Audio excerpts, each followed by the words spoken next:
Hey, Steve Stine here. And if you're like me, I'm always on the lookout for a perfect guitar, a guitar that feels great, sounds great, looks great, that sort of thing. And yesterday I walked into a local guitar store, Flatland Guitar, and I found this Charvel and I just wanted to talk about it. I was very inspired by it.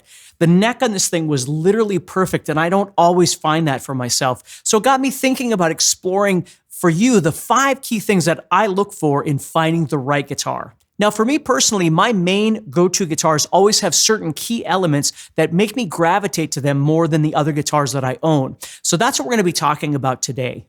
Now, number 1 of the 5 key things we're going to talk about is this. If you walk into a guitar store and you find what feels like the absolute right guitar for you, consider buying it before it's sold to somebody else. Okay, don't go through the whole thing of, well, I could buy a new one that maybe doesn't have some surface scratches or things like that. And that's okay if you think that way.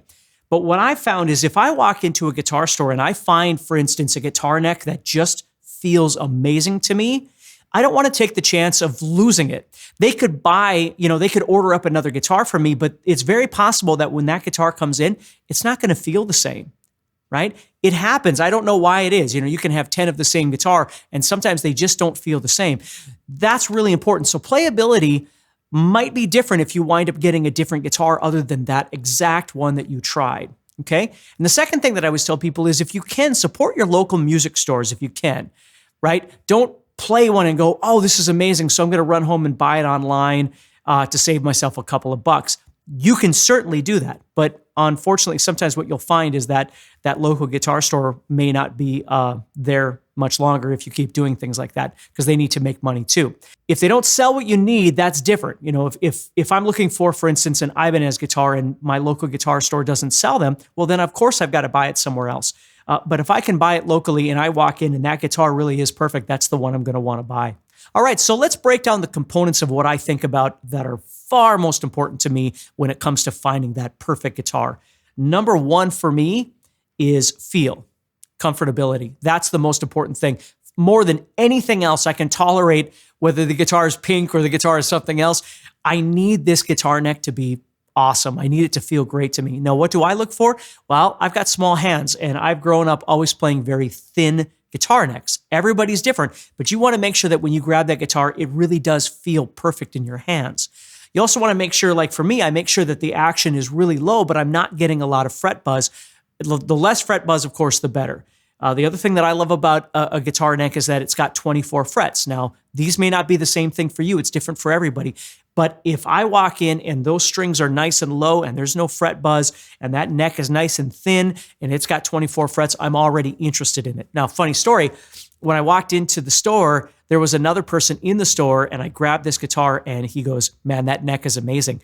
And that's always a really great sign that maybe somebody else has played it and went, hey, I get it. I find the same thing that you're looking at there. Now, the next thing on feel and comfortability is the body, right? Making sure that that body feels good. Is it too heavy, right? Or is it balanced? Those sorts of things are really important. Are you playing sitting down or are you playing standing up? That sort of thing. And will it provide the needs that you are looking for? I'm not really a Les Paul player. Not that I don't love Les Pauls. I love them.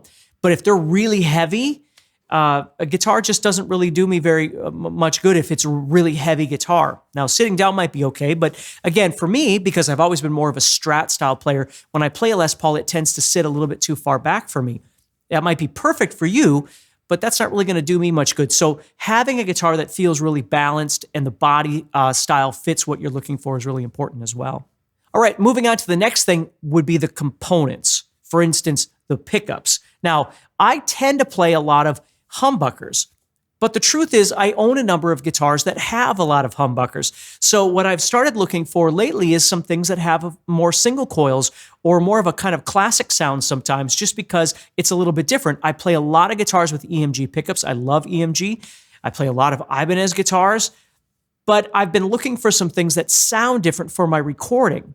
My life isn't just about performing anymore. I do a lot of recording at home or in my studio, different things like that for different projects that I have.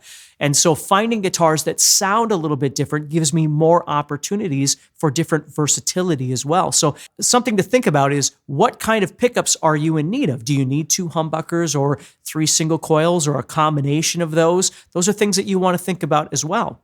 Another component that's really important is whether or not you want a standard bridge or a floating bridge, a tremolo style bridge, that maybe locks up here where the nut is. This has the Goto tuners, so it locks right behind each one of the tuners.